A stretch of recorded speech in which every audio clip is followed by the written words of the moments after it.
अंतिम साधन नायक वर्धमान महावीर स्वामी के साधन में उनकी ही पावन पीयूष वाणी को अपनी कर्णांजलि से अमृत आत्म कुंड में प्रवेश कराने का पुरस्कार इस समय की धर्म सभा के माध्यम से करेंगे।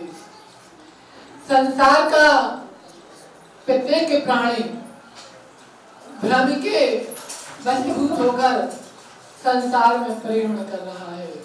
जो भी अपनी इंद्रियों को कछुए की भांति संकुचित कर लेता है वही परमात्मा तत्व को प्राप्त कर पाता है।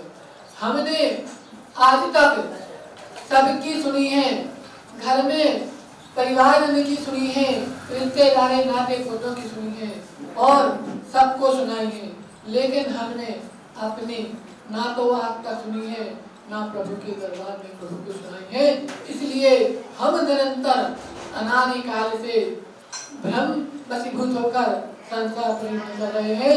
इस देह को ही अपना मानकर उसके निरंतर पोषण में लगे हुए हैं।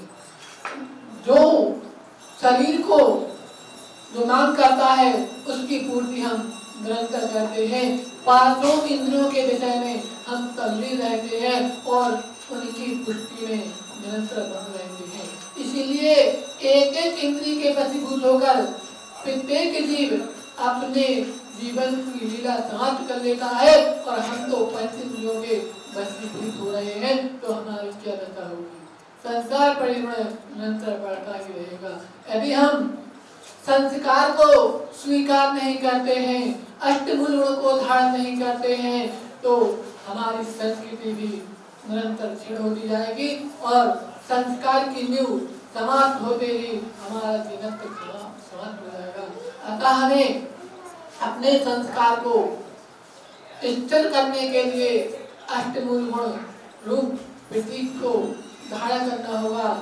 जो वर्तमान में युवा पीढ़ी संस्कार से विहीन है, सदाचार से विहीन है, श्राप का आचार से विहीन है, जब तक हमारे अंदर श्राप क्रियावान, विवेकवान और आचरणवान के ये तीन तत्व निहित नहीं होंगे, तब तक हम श्रावणी कहलाने के अधिकारी नहीं होंगे। और एक कहने के लिए हमें निश्चित रूप से अष्टमूल गुण को धारण करना होगा।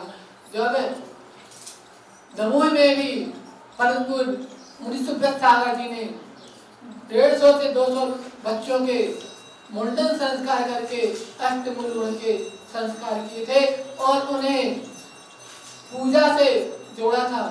पूजा, अभिषेक और स्वाध्याय से जोड़ा और वे आज भी पूजा में निरंतर तल्लीन है और निरंतर अपने ज्ञान की बढ़ोतरी कर रहे हैं। इसी तरह हमें भी सानोदा ग्राम में नवयुवक मंडलों के मुंडन संस्कार आदि करा के अष्टमूल गुण के संस्कार करा के अपनी संस्कृति को जीवित करना होगा।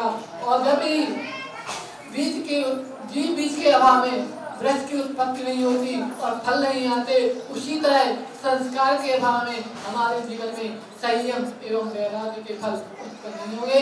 अतः हमें संयम को धारण करने के लिए एक कदम आगे बढ़ाना होगा और संस्कार रोपण करके अष्टमूल गुण को धारण करना होगा। तभी हमारी युवा पीढ़ी धर्म की मार्ग में आगे बढ़ेगी।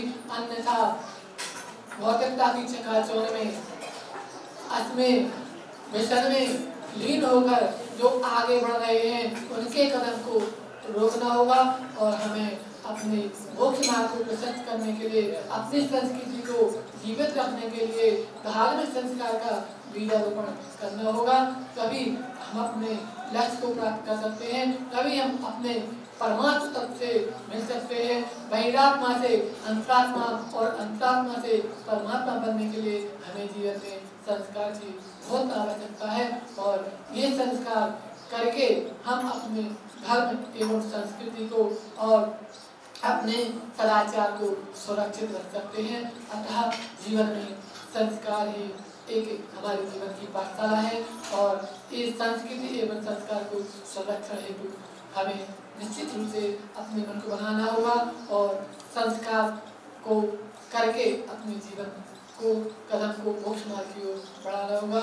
हम संस्कार, संस्कृति एवं धर्म की रक्षा हेतु बुद्ध मुनि से निवेदन हम आप सभी की ओर से अपनी ओर से निवेदन करते हैं कि हमें धर्म के मार्ग पर संलग्न करें एवं हमें अपनी संस्कृति एवं धर्म संरक्षण का उद्बोधन देके हम सबका मार्ग प्रशस्त करें। ओम नमः।